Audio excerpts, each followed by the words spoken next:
तो हेलो दोस्तों, स्वागत है आप सभी लोगों का सम्राट अकेडमी में। तो दोस्तों मेरा नाम है आकाश और दोस्तों इस वीडियो में हम बात करेंगे प्रकाश के परावर्तन और अपवर्तन, जो फिजिक्स का फर्स्ट चैप्टर है उसके न्यूमेरिकल के बारे में बात करेंगे। पूरा न्यूमेरिकल, जितना भी इंपॉर्टेंट न्यूमेरिकल 20, 25, 30, 35 जितना भी न्यूमेरिकल होगा इस वीडियो में सब मैं बता दूंगा। इसके बाद न्यूमेरिकल देखने की जरूरत नहीं है इस चैप्टर के, ठीक है।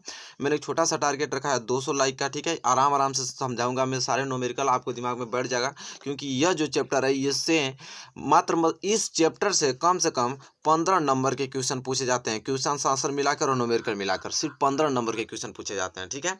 तो न्यूमेरिकल आज इस वीडियो में बात करूंगा, जो कि बहुत ही ज़्यादा हर बार पूछा जाता है, ठीक है। हर बार पूछेगा इससे। तो आज के इस वीडियो में अगर देख लेते हैं तो सारे न्यूमेरिकल से आपको क्लियर हो जाएंगे। अगर वीडियो पसंद आए तो प्लीज़ लाइक कीजिएगा। अभी तक आप चैनल पर नए हैं तो प्लीज़ चैनल को सब्सक्राइब कीजिएगा और बेल आइकन को भी प्रेस कर लीजिए। तो चलिए आज के पहले क्वेश्चन की ओर चलते हैं, और सभी क्वेश्चन इंपॉर्टेंट रहेंगे। सभी क्वेश्चन को आपको नोट करना है अपने नोटबुक में और सारे क्वेश्चन को समझ से चलना है। चलिए आज की वीडियो स्टार्ट करते हैं। चलिए दोस्तों देखिए, पहला क्वेश्चन आ गया है जो कि बहुत ही ज़्यादा महत्वपूर्ण है। बहुविकल्पीय प्रश्न में भी क्वेश्चन पूछा जाता है, ठीक है। कह रहा है कि समतल दर्पण की फोकस दूरी है, ठीक है। क्या पूछा हमसे कि समतल दर्पण की फोकस दूरी है, तो समतल दर्पण की फोकस दूरी कितनी होती है। तो चलिए मैं उत्तर में आपको लिखता हूँ। यहाँ पे आप इस प्रश्न को याद कर लीजिएगा क्योंकि बहुविकल्पीय प्रश्न में पूछा जाता है। तो समतल दर्पण की फोकस दूरी कहाँ कितनी होती है, तो अनंत होती है, ठीक है। अनंत होती है। सभी में लिखकर क्वेश्चन आंसर बताऊंगा, आप एकदम बेफिक्र रहिए। पहला क्वेश्चन आपको तैयार हो गया कि समतल दर्पण की फोकस दूरी है, तो समतल दर्पण की फोकस दूरी कितनी होती है, अनंत होती है, ठीक है। बहुविकल्प में पूछेगा, आप इसको आराम से लिख सकते हैं, ठीक है।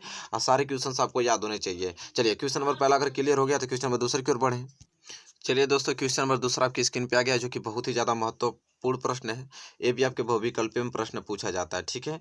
कह रहा है कि समतल दर्पण के सामने, कोई समतल दर्पण है, समतल दर्पण के सामने एक वस्तु दर्पण से 10 सेंटीमीटर की दूरी पर रखी गई है, तो दर्पण से प्रतिबिंब की दूरी है, ठीक है। देखिए बेहद अच्छा क्वेश्चन है, बहुत ज़्यादा इंपॉर्टेंट क्वेश्चन है। कह रहा है कि समतल दर्पण के सामने कोई, देखिए मान लीजिए कोई ये समतल दर्पण है और समतल दर्पण के सामने एक वस्तु दर्पण से कितनी दूरी, मान लीजिए 10 सेंटीमीटर की दूरी पे एक वस्तु को क्या कर दिया जाएगा, रखा गया है। तो कह रहा है कि तो दर्पण से प्रतिबिंब की दूरी, तभी जो इसका प्रतिबिंब बनेगा वो दर्पण से प्रतिबिंब की दूरी कितनी होगी। तो दोस्तों मैं एक बात बता दूं आप लोगों को कि समतल दर्पण से प्रतिबिंब की जो दूरी होती है, ठीक है, वो समतल दर्पण से वस्तु की दूरी के बराबर होती है। जितनी दूरी पे वस्तु रहेगी उतनी दूरी पे उसका प्रतिबिंब भी बनता है, ठीक है। तो अब आप ही बताइए कि जब ये कह रहा है कि समतल दर्पण के सामने एक वस्तु 10 सेंटीमीटर पर रखा गया तो उसका प्रतिबिंब भी 10 ही सेंटीमीटर बनेगा, ठीक है, क्योंकि बराबर होता है। तो आप इसका उत्तर दे सकते हैं क्या, 10 सेंटीमीटर पे, ठीक है। कितने सेंटीमीटर पे, 10 सेंटीमीटर पर बनेगा इसका प्रतिबिंब, ठीक है। क्योंकि वस्तु का प्रतिबिंब जहाँ पे रखा गया होता है और जहाँ इसका प्रतिबिंब बनता है, ठीक है। जहाँ जितने सेंटीमीटर पे वस्तु रखी रहेगी उतने ही सेंटीमीटर पे वस्तु का प्रतिबिंब बनता है समतल दर्पण में। तो जाहिर सी बात है कि 10 सेंटीमीटर पर रखी गई है तो 10 सेंटीमीटर पर प्रतिबिंब बनेगा, बात सिंपल खत्म, ठीक है। तो उत्तर क्या देंगे, 10 सेंटीमीटर। चलिए कोई दिक्कत नहीं होगा इस वाले प्रश्न में आप लोगों को। चलिए बढ़ेंगे अगले क्वेश्चन की ओर, क्वेश्चन नंबर तीसरे की ओर। चलिए देखिए कि प्रश्न नंबर तीसरा आपकी स्क्रीन पे आ गया है, जो कि बहुत महत्वपूर्ण है, अभी वो विकल्पीय का प्रश्न है, ठीक है। पूछ रहा है हमसे कि समतल दर्पण द्वारा निर्मित प्रतिबिंब की आवर्धन होता है, ठीक है। कह रहा है बताइए कि समतल दर्पण द्वारा निर्मित जो प्रतिबिंब का आवर्धन कितना होता है। तो दोस्तों एक बात बता दूं मैं कि समतल दर्पण से जो समतल, मान लीजिए कोई समतल दर्पण है, ठीक है, बात को समझिए।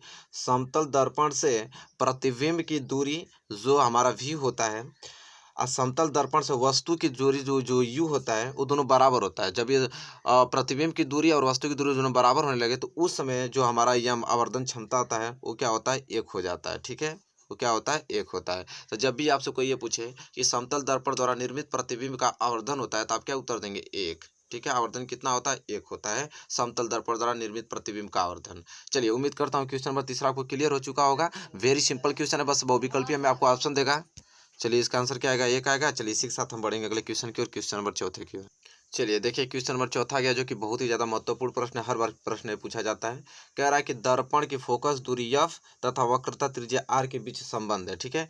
हमसे इसका संबंध पूछ रहा है, वो विकल्प में प्रश्न पूछा जाता है। मैं सभी प्रश्न कराऊंगा, आप बस बेफिक्र रहिए, जितने भी क्वेश्चन कराऊँ सब इंपॉर्टेंट है। कह रहा है दर्पण की फोकस दूरी एफ तथा वक्रता त्रिज्या आर के बीच संबंध है। तो एक बात बता दूंगा, यहाँ पे लिख सकते हैं आप कि दर्पण की फोकस दूरी, जैसे जैसे मैं लिख रहा हूँ आप वैसे लिखिए। दर्पण की फोकस जो दूरी होती है वक्रता त्रिज्या की आधी होती है। वक्रता त्रिज्या की आधी होती है। ये अपने दिमाग में बैठा लीजिएगा, ठीक है, कि दर्पण की फोकस दूरी वक्रता त्रिज्या की क्या होती है, आधी होती है। मतलब जो स्मॉल एफ होता है वो r/2 होता है, वक्रता त्रिज्या की क्या होती है, आधी होती है, ठीक है। तो यहाँ से r की वैल्यू में निकालूँ तो कितना हो जाएगा, तो r की वैल्यू क्या हो जाएगा, तब ये 2 को गुणा f में हो जाएगा तो ये हो जाएगा 2f, तो r बराबर क्या हो जाएगा, 2f हो जाएगा, ठीक है। तो अगर ऑप्शन में ए रहेगा तो आप इसको मार दीजिएगा, या तो ऑप्शन में ए रहेगा तो आप इसको मार दीजिएगा, ठीक है। करेक्ट। दर्पण की फोकस दूरी वक्रता त्रिज्या की आधी होती है, तो यह बराबर r/2, तो यहाँ से आप r आराम से निकाल सकते हैं 2f। अगर वक्रता त्रिज्या निकालना होगा तो फोकस का दुगना कर देंगे तो वक्रता त्रिज्या निकल जाएगा, ठीक है। और फोकस दूरी निकालना पड़ेगा तो वक्रता का आधी करेंगे तो निकल जाएगा आपका फोकस दूरी। तो वेरी सिंपल है, दोनों में से कोई भी ऑप्शन आएगा तो आप मार सकते हैं, लेकिन अधिकतर ऑप्शन आपका यही दिया रहता है, ठीक है, बहुविकल्पीय में। तो एक भी क्वेश्चन आपको छोड़ना नहीं है न्यूमेरिकल का, ठीक है। मैं सारा क्वेश्चन आपको करा दे रहा हूँ। चलिए क्वेश्चन नंबर 4 क्लियर हो गया, तो क्वेश्चन नंबर 5 की ओर बढ़ते हैं। चलिए देखिए नेक्स्ट क्वेश्चन आ गया, उसी पे बेस पे क्वेश्चन आ गया, जिस प्रकार पूछता है। देखिए कह रहा है एक उत्तल दर्पण की फोकस दूरी 12 सेंटीमीटर है, दर्पण के उत्तल पृष्ठ की वक्रता त्रिज्या होगी। देखिए यहाँ पे उत्तल दर्पण दिया है, उत्तल दर्पण में हमेशा जो एफ की वैल्यू होती है वो धनात्मक होती है, ठीक है, ये एकदम याद कर लीजिएगा। उत्तल दर्पण में एफ की वैल्यू धनात्मक होती है, इसलिए उत्तल दर्पण की फोकस दूरी कितना दिया है, 12 सेंटीमीटर, तो हमको दे ही दिया है। अब पूछा है कि दर्पण के उत्तल पृष्ठ की वक्रता त्रिज्या, मतलब कैपिटल आर की वैल्यू पूछा है। मैंने अभी बताया था कैपिटल आर की वैल्यू क्या होता है, 2f, ठीक है, 2f, कैपिटल आर बराबर क्या होता है 2f। आप फोकस दूरी दुगुना कर दिए तो आर बराबर क्या आ जाएगा 2, और गुणे एफ का वैल्यू कितना दिया 12 सेंटीमीटर, इसलिए यहाँ आर बराबर कितना निकल जाएगा 12 दूनी के 24 सेंटीमीटर, ठीक है। तो यहाँ पे उत्तल पृष्ठ की वक्रता त्रिज्या कितनी हो जाएगी 24 सेंटीमीटर हो जाएगी, ठीक है। तो ये बहुविकल्पीय का प्रश्न वेरी मोस्ट इंपॉर्टेंट क्वेश्चन है। उम्मीद करता हूँ ये परसेंट आपको दिक्कत नहीं हो, बस ये याद होना चाहिए उत्तल दर्पण में फोकस दूरी आपका धनात्मक होता है, अवतल दर्पण में फोकस दूरी ऋणात्मक होता है। और आगे प्रश्न बहुत बड़े बड़े आएंगे, सारे क्वेश्चन में कराने वाला हूँ, आप बस धैर्य बना के रहिए। चलिए क्वेश्चन नंबर 5 क्लियर हो गया, तो क्वेश्चन नंबर 6 की ओर बढ़ते हैं। चलिए देखिए ये क्वेश्चन बहुत ही इंपॉर्टेंट क्वेश्चन, देखिए थोड़ा लॉजिक यहाँ पे लग जाएगा, ठीक है, यहाँ पे बच्चे फंस जाते हैं। कह रहा है कि एक अवतल दर्पण की वक्रता त्रिज्या आर बराबर आपको दे दिया है कितना 20 सेंटीमीटर दे दिया है। अब कह रहा है इसकी फोकस दूरी होगी, ठीक है, कह रहा है कि इसकी फोकस दूरी, मैंने अभी बताया था कि उत्तल दर्पण में फोकस दूरी ऋणात्मक और धनात्मक होती है, और अवतल दर्पण में फोकस दूरी ऋणात्मक होती है। तो जब आप देखिए अभी मैं क्या बताऊँ, इसका कह रहा है कि फोकस दूरी, अब फोकस दूरी का फार्मूला क्या होता है, एफ बराबर r/2, यही तो होता है। तब जब यहाँ से आप एफ निकाल रहे हैं तो एफ बराबर क्या हो जाएगा, आर कितना दिया है आपका 20/2, तो यहाँ से क्या आ जाएगा एफ बराबर 10 सेंटीमीटर। लेकिन अब यह याद होना चाहिए बात आपको, एफ बराबर 10 सेंटीमीटर तो आ गया, लेकिन अवतल दर्पण है और अवतल दर्पण में फोकस दूरी ऋणात्मक होती है, इसलिए क्या हो जाएगा माइनस में होगा यह, ठीक है। तो यह बराबर -10 सेंटीमीटर आएगा। ऑप्शन में आपको 10 सेंटीमीटर भी दिया रहेगा तो आप गलत हो जाएगा, ठीक है। आपको क्या मारना है, -10 सेंटीमीटर है, क्योंकि अवतल दर्पण है, अवतल दर्पण में फोकस दूरी ऋणात्मक होती है, इतना आप ध्यान में रखिए बात को, ठीक है। तो ये चीज़ यहाँ से आपको क्लियर हो गया। चलिए उम्मीद करता हूँ क्वेश्चन नंबर 6 आपको क्लियर हो चुका होगा, कोई डाउट नहीं होगा आप लोगों को, वो विकल्पीय के प्रश्न हैं सब। चलिए क्वेश्चन नंबर 7 की ओर बढ़ते हैं। देखिए क्वेश्चन नंबर 7 आ गया, जो कि बहुत ज़्यादा इंपॉर्टेंट है, बहुत बार पूछा गया एग्जाम में। कह रहा है कि अवतल दर्पण द्वारा किसी वस्तु का सीधा व बड़ा प्रतिबिंब बनाने के लिए उसे रखना होगा, ठीक है। करक वस्तु को कहाँ पे रखें कि वस्तु का सीधा व बड़ा प्रतिबिंब बने, ठीक है। तो चलिए बहुत ज़्यादा इंपॉर्टेंट है, बहुविकल्पीय में प्रश्न पूछा जाता है, तो आप उत्तर में क्या लिखेंगे कि दर्पण के, देखिए कहाँ पे रखा जाता है, तो दर्पण के ध्रुव, और दर्पण के ध्रुव हम क्या बोलते हैं, पी बोलते हैं, ठीक है। दर्पण के ध्रुव पी और उसके फोकस बिंदु को एफ बोलते हैं, जानते हैं कि नहीं आप लोग, फोकस बिंदु एफ के बीच में, ठीक है, जब अवतल दर्पण बीच में, ठीक है। अवतल दर्पण द्वारा किसी वस्तु का सीधा व बड़ा प्रतिबिंब बनाने के लिए उसे कहाँ रखना पड़ता है, तो दर्पण के ध्रुव पी और उसके फोकस बिंदु एफ के बीच रखेंगे, तब यह कंडीशन फॉलो होती है। तो ये बहुत पॉपुलर क्वेश्चन है, बहुत इंपॉर्टेंट, एकदम रट्टा मार लीजिए कि ध्रुव पी और फोकस बिंदु एफ के बीच रखेंगे तो भाई बड़ा प्रतिबिंब और एक सीधा प्रतिबिंब बनेगा अवतल दर्पण का, ठीक है। तो उम्मीद करता हूँ क्वेश्चन नंबर 7 आपको क्लियर हो गया होगा, नोट कर लिए होंगे। इसी के साथ हम बढ़ेंगे अगले क्वेश्चन की ओर, क्वेश्चन नंबर 8 की ओर। चलिए दोस्तों देखिए क्वेश्चन नंबर 8 आपकी स्क्रीन पे आ गया, जो कि बहुत ही ज़्यादा महत्वपूर्ण प्रश्न है, और कह रहा है यह कि किसी दर्पण से आप चाहे कितनी ही दूरी पर खड़े हों, आपका प्रतिबिंब सदैव सीधा प्रतीत होता है तो वह दर्पण होगा। ऑप्शन ए केवल समतल, ऑप्शन बी केवल अवतल, ऑप्शन सी केवल उत्तल, कि ऑप्शन डी समतल तथा उत्तल। ठीक है, चलिए आप हमें बताइए कि किसी दर्पण की आप कितनी भी दूरी पर खड़े क्यों नहीं हो, आपका प्रतिबिंब सदैव सीधा प्रतीत होता है, तो वो दर्पण कौन सा हो सकता है। तो दोस्तों चलिए आप अपना आंसर चूज कीजिए, मैं आपको बताता हूँ। तो वो दर्पण होगा आपका ऑप्शन डी समतल दर्पण तथा उत्तल दर्पण दोनों होगा, क्योंकि समतल दर्पण में भी सीधा प्रतिबिंब बनता है और उत्तल दर्पण भी आपका सीधा प्रतिबिंब होता है, चाहे आप जितनी दूरी पर खड़ा क्यों ना हो। ठीक है, तो ऑप्शन डी इस क्वेश्चन का करेक्ट आंसर होगा। ठीक है, अगर ये दोनों नहीं दिया होता, ठीक है, तो कोई ना कोई बस सिर्फ समतल दर्पण दिया होता या तो उत्तल दर्पण दिया होता, दोनों नहीं दिया होता। ठीक है, तो आप इन दिमाग में इसको बैठा लीजिएगा कि समतल तथा उत्तल दर्पण दोनों में ही क्या होता है, प्रतिबिंब सीधा बनता है, चाहे आप वस्तु से कितनी भी मतलब दर्पण से कितनी दूरी पर क्यों ना खड़ा हो। ठीक है, तो उम्मीद करता हूँ कि क्वेश्चन नंबर 8 आपको क्लियर हो चुका होगा, कोई दिक्कत नहीं होगी। अब हम बढ़ेंगे अगले क्वेश्चन की ओर, क्वेश्चन नंबर 9 की ओर। चलिए दोस्तों देखिए नेक्स्ट क्वेश्चन आ गया, क्वेश्चन नंबर 9 जो कि वेरी मोस्ट इंपॉर्टेंट क्वेश्चन है।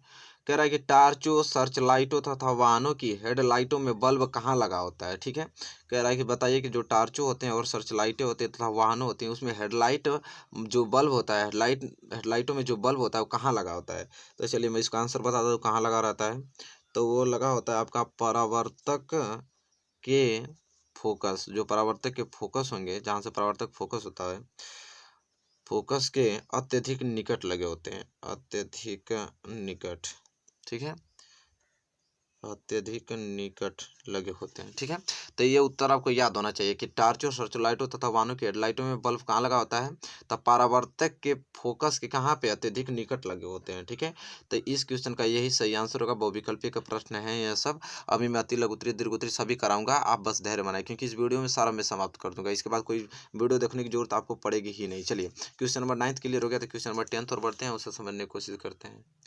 तो चलिए दोस्तों आ गया है क्वेश्चन नंबर 10 आपकी स्क्रीन पे, जो कि बेहद अच्छा क्वेश्चन है, वेरी मोस्ट इंपॉर्टेंट क्वेश्चन, जो कि हर साल आपको वो विकल्प में देखने को मिलता है। ठीक है, तो चलिए इसका आंसर देखते हैं, एक बार क्वेश्चन पढ़ते हैं, समझने की कोशिश करते हैं। लिखा है कि दो माध्यमों के सीमा पृष्ठ पर एक प्रकाश किरण लंबवत आपतित होती है तो अपवर्तन कोण होगा। ठीक है, कोई मान लीजिए एक माध्यम है, यहाँ पे जल है, यहाँ पे हवा है, अगर यहाँ से दो माध्यमों के सीमा पृष्ठ पे, जो ये सीमा पृष्ठ है, इस पे प्रकाश क्या होता है, लंबवत आपतित होता है, यहाँ से सीधे आता है। ठीक है, लंबवत आपतित होता है, तो कह रहा है कि जो प्रकाश का अपवर्तन होगा, तो अपवर्तन का कोण कितना होगा। ठीक है, तो एक बात बता दूं कि अगर कोई एक माध्यम से दूसरे माध्यम में प्रकाश की किरणें आती हैं, अगर वो लंबवत आती हैं तो बिना विचलन होते हुए क्या होती है, वो सीधे निकल जाती हैं, और जब सीधे निकल जाती है तो वहाँ पे अपवर्तन कोण क्या बनता है, 0 डिग्री बनता है। ये बात आपको याद होना चाहिए। ठीक है, तो यहाँ इसका आंसर क्या हो जाएगा, 0 डिग्री। तो जब भी आपसे कोई ये पूछे कि दो माध्यमों की सीमा पृष्ठ पर एक प्रकाश किरण लंबवत आपतित होती है तो अपवर्तन कोण क्या होता है, तो 0 डिग्री होता है। ठीक है, ये बहुविकल्पीय में आएंगे, 4 ऑप्शन दिए रहेंगे, उसमें से एक 0 डिग्री देखने को आपको मिलेगा, उसी को आपको टिक करना है। अदर ये नहीं कि लंबवत और 90 अंश का कोण बना रहा है। ठीक है, 90 अंश का कोण नहीं बनाता है, क्योंकि जब लंबवत आता है तो अपवर्तन कोण क्या होता है, यहाँ पे 0 डिग्री बनता है, क्योंकि वो सीधे निकल जाता है बिना विचलन होते हुए। ठीक है, तो ये बात आपको याद होना चाहिए। चलिए अगर क्वेश्चन नंबर 10 आपको क्लियर हो चुका होगा प्रश्न का उत्तर, तो हम बढ़ेंगे अगले क्वेश्चन की और क्वेश्चन नंबर 11 की ओर, उसे देखने और समझने की कोशिश करेंगे। चलिए दोस्तों देखिए बेहद ही अच्छा, बहुत ही इंपॉर्टेंट क्वेश्चन आपकी स्क्रीन पे आ गया है, और यह क्वेश्चन आपसे यह कह रहा है कि चित्र में किसी प्रकाश किरण को माध्यम ए से माध्यम बी में गमन करते दर्शाया गया है, माध्यम ए के सापेक्ष माध्यम बी का अपवर्तनांक होगा। देखिए माध्यम ए से माध्यम बी में प्रकाश किरण को गमन करते दिखाया गया है, और कह रहा है माध्यम ए के सापेक्ष माध्यम बी का अपवर्तनांक बताना है इस चित्र के माध्यम से। ठीक है, तो चलिए सबसे पहले जो दिया है पहले उसे लिख लेते हैं। ठीक है, फिर इसके बाद तुरंत ये क्वेश्चन लग जाएगा। सबसे पहले आपतित कोण देखिए, इसमें दिया है क्या, आपतित कोण। ठीक है, आपतित कोण।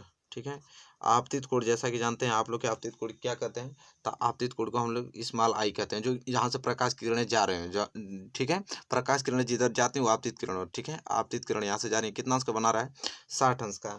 ठीक है, तो आई बराबर कितना, 60 अंश, और यहाँ पे अपवर्तित किरण देखिए। ठीक है, अपवर्तित किरण। ठीक है, प्रकाश जाने के बाद वो अपवर्तित किरण क्या होता है, आर होता है, जो यहाँ से प्रकाश परावर्तक पृष्ठ से प्रकाश यहाँ पे मोड़ रहा है, तो कितने कोण पे मोड़ रहा है, तो 45 अंश का।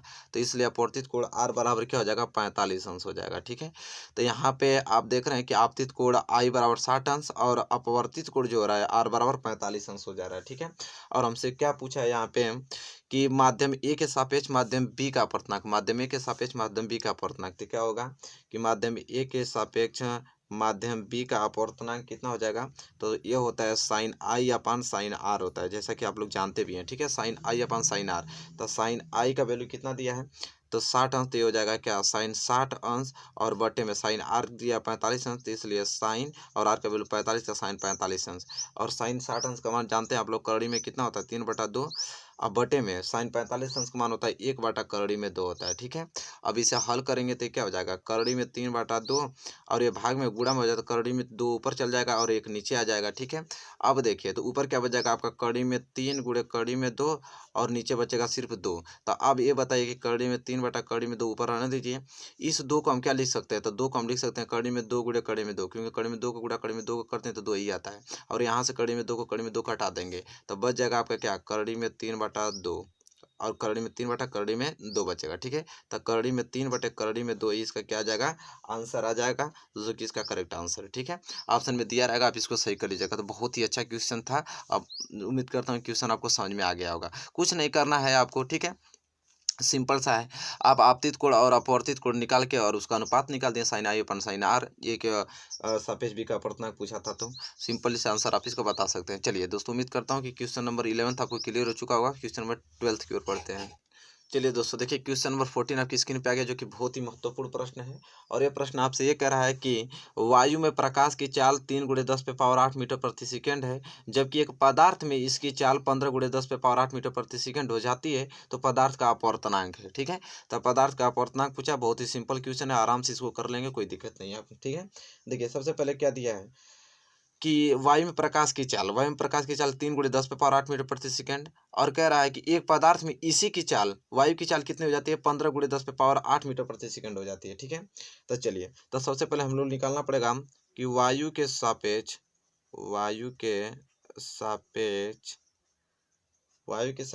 पदार्थ का अपवर्तनांक, ये तो निकालना है, वायु के सापेक्ष पदार्थ का अपवर्तनांक। तो थोड़ा एक लाइन लिखना पड़ता है आप लोगों को, ठीक है। तो लिखे आप लोग वायु के सापेक्ष पदार्थ का आप लोग लिख लिए। तो चलिए इसे किस प्रकार लिखते हैं, तो देखिए ए से मतलब एयर हो गया, एयर के सापेक्ष या पदार्थ का अपवर्तनांक, ठीक है। इस प्रकार आप लिख सकते हैं इसको, ठीक है। तो यहाँ पे वायु के सापेक्ष पदार्थ का अपवर्तनांक बराबर क्या हो जाएगा, तो ऊपर पहले होगा कि वायु में प्रकाश की चाल, कितनी है, वायु में प्रकाश की चाल अब बटे पदार्थ में प्रकाश की चाल, जो उस माध्यम में, मतलब कि माध्यम में प्रकाश की चाल, माध्यम में प्रकाश की चाल, ठीक है, माध्यम में प्रकाश की चाल। देखिए कुछ डिफिकल्ट नहीं है, आप एकदम आराम से समझेंगे तो हो जाएगा। देखिए पूछा हमसे, क्या पूछा है, ये तो पूछा है पदार्थ का अपवर्तनांक बताइए। तो वायु के सापेक्ष पदार्थ का अपवर्तनांक हम निकाल रहे हैं, वायु के सापेक्ष पदार्थ का अपवर्तनांक। तो पहले वायु में प्रकाश की चाल कितनी है, अब बटे में माध्यम में प्रकाश की चाल कितनी है, मतलब माध्यम मतलब वही चीज़ जो पदार्थ है, पदार्थ माध्यम ही होता है, तो माध्यम में प्रकाश की चाल। तो बस सिंपल से आप लगा सकते हैं, वायु में पदार्थ का अपवर्तनांक बराबर क्या हो जाएगा, वायु में प्रकाश की चाल कितनी है, तो 3 × 10⁸ है, और माध्यम प्रकाश की चाल कितनी है, तो 15 × 10⁻, कितना है, 8 मीटर प्रति सेकेंड है, ठीक है। अच्छा एक चीज देख लीजिए, यहाँ पे समझ लीजिए, ये 15 नहीं है, 1.5 है, ठीक है। यहाँ पे ये मिस्टेक है थोड़ा, 1.5 है, ठीक है। तो इसे कोई दिक्कत नहीं है, 1.5 तो यहाँ हम 1.5 लिख देंगे, बात खत्म। अब देखिए यहाँ पे क्या हो जाएगा, ये दशमलव हटेगा तो ऊपर 30 हो जाएगा, और 10⁸, और ये क्या हो जाएगा, दशमलव हटेगा तो 15 हो जाएगा, 10⁸8, 10⁸8 कैंसिल, अब 15 दूनी कितना आ गया, 2 आ गया, ठीक है। तो पदार्थ का अपवर्तनांक कितना आ गया, 2 आ गया। तो ऑप्शन में दिया रहेगा कहीं ना कहीं, आप इसको आंसर टिक कर सकते हैं, ठीक है। तो ये 1.5 था, ठीक है, 1.5 था, 15 नहीं था। तो उम्मीद करता हूँ क्वेश्चन आपको समझ में आ गया होगा, कोई दिक्कत नहीं होगी इस क्वेश्चन में आप लोगों को, ठीक है। चलिए वेरी मोस्ट इंपॉर्टेंट क्वेश्चन था, बहुत ही सिंपली से आपने लगा भी दिया। अरे प्रकाश की चाल ही तो दिया है, तो वायु में प्रकाश की चाल बटे माध्यम प्रकाश की चाल भाग दे दीजिए, निकल जाएगा, वायु के सापेक्ष पदार्थ का अपवर्तनांक कुछ नहीं है। चलिए क्वेश्चन नंबर 14 अगर क्लियर हो गया हो तो क्वेश्चन नंबर 15 की ओर बढ़ते हैं और उसे समझने की कोशिश करते हैं। चलिए देखिए क्वेश्चन आ गया बहुत ही ज़्यादा डिफिकल्ट, मतलब बहुत ही मज़ेदार क्वेश्चन है, मज़ा आ जाएगा आप लोगों को करने में, ठीक है। बहुत ही इंपॉर्टेंट क्वेश्चन है, बहुत बार पूछा गया एग्जाम में। कह रहा है कि वायु में प्रकाश की चाल 3 × 10⁸ मीटर प्रति सेकेंड है, और 3/2 अपवर्तनांक वाले कांच में प्रकाश की चाल होगी, ठीक है। देखिए अपवर्तनांक पहले आपको दे दिया है, एक आपको दिया है वायु में प्रकाश की चाल, ठीक है। तो आप पूछ रहा है कि कांच में प्रकाश की चाल होगी, बहुत ही ज़्यादा महत्वपूर्ण प्रश्न है।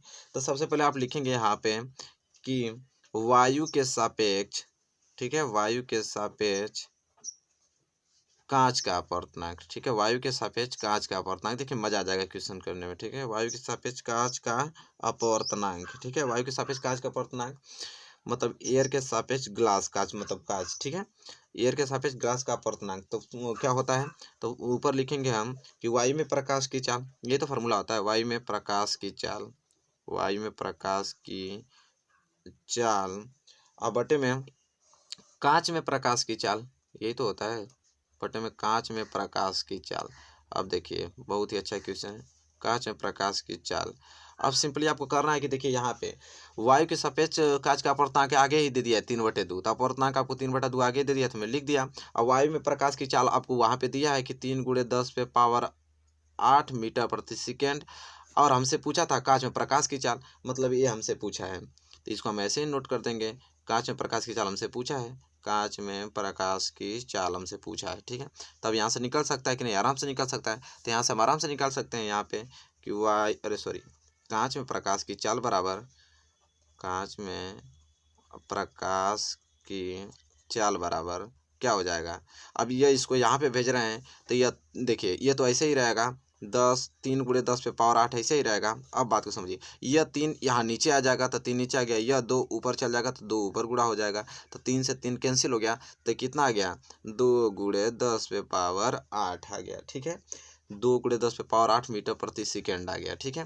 तब हमसे यही तो पूछा था कि कांच में प्रकाश की चाल, तो 2 × 10⁸ मीटर प्रति सेकेंड। तो बहुत ही अच्छा क्वेश्चन है, सिंपल क्वेश्चन, कुछ भी नहीं है इस क्वेश्चन में, ठीक है। अब बहुत महत्वपूर्ण भी प्रश्न है, तो इस प्रश्न बहुत आते हैं आपके एग्जाम में, ठीक है, तो ये सारे क्वेश्चन को करके ही आपको जाना है। चलिए, तो उम्मीद करता हूँ कि क्वेश्चन नंबर जो 15 आपको क्लियर हो चुका होगा, कोई दिक्कत नहीं होगा क्वेश्चन नंबर 15 में। चलिए इसी के साथ हम बढ़ेंगे अगले क्वेश्चन की ओर, क्वेश्चन नंबर 16 की ओर।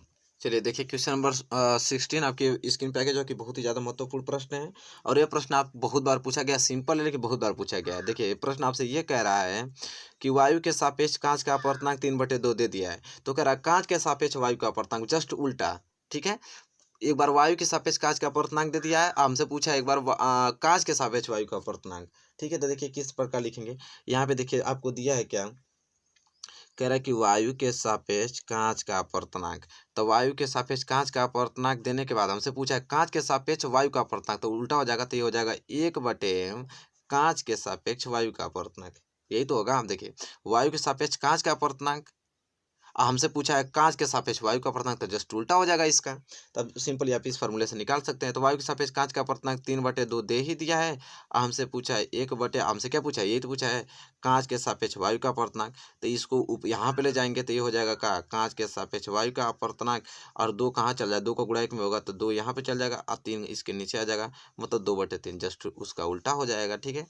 तो वही चीज़ है, बहुत सिंपल है, कह रहा है वायु के सापेक्ष कांच का अपवर्तनांक 3/2 है, तो कांच के सापेक्ष वायु का अपवर्तनांक उल्टा, तो 2/3 तो होगा। तो इस प्रकार आप लिख के दर्शा सकते हैं, जो कि बहुत ही ज़्यादा महत्वपूर्ण प्रश्न है, ठीक है। तो उम्मीद करता हूँ कि क्वेश्चन नंबर 16 आपको समझ में आ गया होगा। इस प्रकार के क्वेश्चन हमेशा पूछे जाते हैं, आपको कोई दिक्कत नहीं होगा, ठीक है। देखिए इसका पार्ट, देखिए इसका मतलब सवाल बहुत ज़्यादा इसमें है, तो इसलिए पार्ट 1 में मैं कम से कम बहुत सारे क्वेश्चन अभी डिस्कस करूंगा, इसका पार्ट 2 भी आएगा, ठीक है। अब पार्ट 3 भी आ सकता है अगर लॉन्ग क्वेश्चन रहेगा तो, ठीक है। तो इन तीनों पार्टों का आपको देखना है। तो उम्मीद करता हूँ क्वेश्चन नंबर 16 तो क्लियर हो चुका होगा, हम बढ़ेंगे क्वेश्चन 17 की ओर। चलिए देखिए क्वेश्चन नंबर 17 आपकी स्क्रीन पे आ गया, जो कि बहुत ही ज़्यादा महत्वपूर्ण प्रश्न है। और क्वेश्चन नंबर 17 आपसे क्या कह रहा है, तो चलिए देखते हैं। कह रहा है आपसे कि वायु के सापेक्ष जल तथा कांच के अपवर्तनांक क्रमशः 4/3 तथा 3/2 है, तो जल के सापेक्ष कांच का अपवर्तनांक। देखिए कितना सिंपल, बहुत अच्छा क्वेश्चन है, किस प्रकार से सॉल्व करते हैं। देखिए हमसे कहा है कि वायु के सापेक्ष जल और वायु के यही सापेक्ष कांच का अपवर्तनांक, तो पहले हम लिखेंगे वायु के सापेक्ष जल का, ठीक है।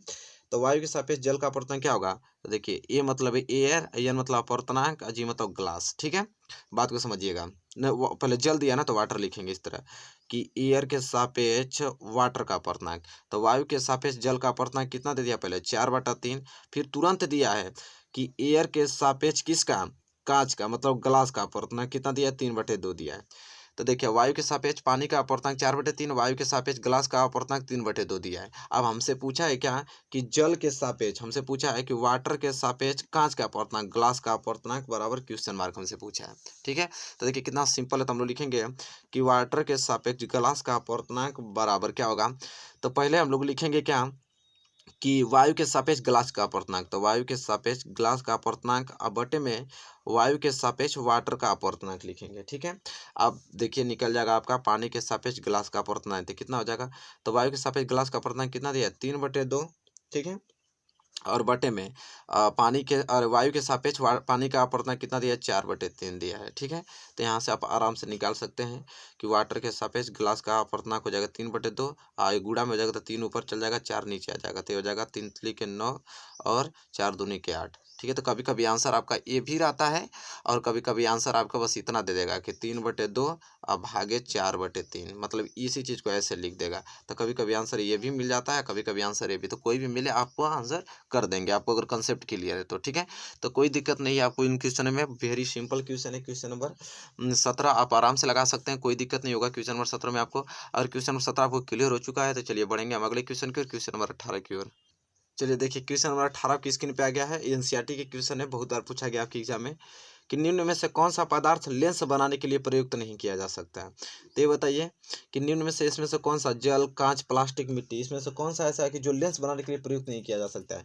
तो जल के द्वारा भी लेंस, कांच के द्वारा भी हम कर सकते हैं, प्लास्टिक के द्वारा भी कर सकते हैं, और मिट्टी के द्वारा क्या हम लेंस बना सकते हैं, कभी नहीं। ठीक है, तो ऑप्शन डी इस क्वेश्चन का सही आंसर होगा। ठीक है, कि मिट्टी के द्वारा हम लेंस कभी नहीं बना सकते हैं। ठीक है, चलिए उम्मीद करता हूँ दोस्तों कि क्वेश्चन नंबर 18 आपको क्लियर हो चुका होगा, कोई दिक्कत नहीं होगा। इसी के साथ हम बढ़ेंगे अगले क्वेश्चन की ओर, क्वेश्चन नंबर 19 की ओर। चलिए क्वेश्चन नंबर देखिए 19 आपकी स्क्रीन पे आ गया, जो कि बहुत ही महत्वपूर्ण प्रश्न है। और क्वेश्चन नंबर 19 आपसे यह कह रहा है कि उत्तल लेंस द्वारा किसी वस्तु का वास्तविक उल्टा एवं बड़ा प्रतिबिंब बनाने के लिए वस्तु को रखना होगा। कौन सा है, उत्तल लेंस है। कह रहा है कि उत्तल लेंस द्वारा किसी वस्तु का वास्तविक उल्टा एवं बड़ा प्रतिबिंब बनाने के लिए वस्तु को रखना चाहिए। कहाँ रखना चाहिए, तो चलिए मैं आपको उत्तर बताता हूँ कि कहाँ रख पाएंगे इसे। तो लिखिए, लेंस ऑप्शन में दिया रहेगा कि लेंस से मतलब एफ तथा 2F। ठीक है, 2F के बीच। ठीक है, आप लोग लेंस पढ़े होंगे, उत्तल लेंस तो जानते होंगे कि एफ क्या होता है, 2F क्या होता है। तो लेंस से एफ तथा 2F के बीच अगर रखते हैं तो उत्तल लेंस द्वारा किसी वस्तु का आप उल्टा एवं बड़ा प्रतिबिंब बनाने के लिए आप देख सकते हैं। ठीक है, तो कहाँ रखना पड़ेगा, लेंस से एफ तथा 2F के बीच। ये तो आंसर आपको याद होना चाहिए, किसी कीमत पे आपको याद होना चाहिए ये चीज़। ठीक है, तो चलिए दोस्तों इस क्वेश्चन को आप लोग तैयार कर लीजिए। उम्मीद करता हूँ कि ये क्वेश्चन आपको क्लियर हो चुका होगा। चलिए, अगर क्वेश्चन नंबर 19 आपको क्लियर हो चुका होगा तो क्वेश्चन नंबर 20 और बढ़ते हैं। चलिए देखिए, क्वेश्चन नंबर 20 आपकी स्क्रीन पे आ गया, जो कि बहुत ही महत्वपूर्ण प्रश्न है। क्वेश्चन नंबर 20 ये कह रहा है आपसे कि एक अवतल लेंस द्वारा किसी वस्तु का बना प्रतिबिंब होता है। कह रहा है कि एक अवतल लेंस द्वारा किसी वस्तु का बना प्रतिबिंब होता है। तो चलिए मैं बताता हूँ कि एक अवतल लेंस द्वारा किस वस्तु का प्रतिबिंब कैसा बनता है। ठीक है, तो एक अवतल लेंस द्वारा वस्तु का प्रतिबिंब बनता है, लिखिए आभासी बनता है। ठीक है, आभासी बनता है और सीधा बनता है, और वस्तु से क्या बनता है, छोटा बनता है। ठीक है, तो ये चीज़ आपको याद होना चाहिए कि एक अवतल लेंस द्वारा किसी वस्तु का बना प्रतिबिंब क्या होता है, आभासी, सीधा व छोटा होता है। ठीक है, तो दोस्तों इस वीडियो में मैंने टोटल 20 क्वेश्चन बात किए हैं, जो कि वेरी मोस्ट इंपॉर्टेंट क्वेश्चन है। पार्ट सेकेंड भी इसका जल्द ही आएगा 1-2 दिन में, तो उसको भी उसमें देखना, उसमें लॉन्ग क्वेश्चंस रहेंगे और ज़्यादा क्वेश्चंस होंगे तो मैं पार्ट 3 भी ला दूंगा। ठीक है, एक भी क्वेश्चन आपका छूटेगा नहीं। ठीक है, तो पार्ट 1 जो आप देख रहे हैं इसमें बेहद अच्छा लगा होगा आप लोगों को, उम्मीद करता हूँ। तो प्लीज़ इस वीडियो को लाइक कीजिए और ज़्यादा से ज़्यादा शेयर कीजिए, और चैनल पर आप नए हैं तो प्लीज़ चैनल को सब्सक्राइब कर दीजिए। ठीक है, और बेल आइकन को भी साथ ही साथ प्रेस कीजिए, और पार्ट 1 ज़्यादा से ज़्यादा शेयर कीजिए। अब पार्ट 2 भी जल्द आएगा। ठीक है, और पार्ट 3 भी आ सकता है, क्योंकि इसके न्यूमेरिकल बहुत ही ज़्यादा इंपॉर्टेंट है, बहुत पूछा जाता है। तो यह इस चैप्टर को न्यूमेरिकल सारे क्लियर हो जाएंगे आप लोगों को, कोई दिक्कत नहीं होगा। तब तक के लिए दोस्तों धन्यवाद, मिलेंगे हम नेक्स्ट वीडियो में।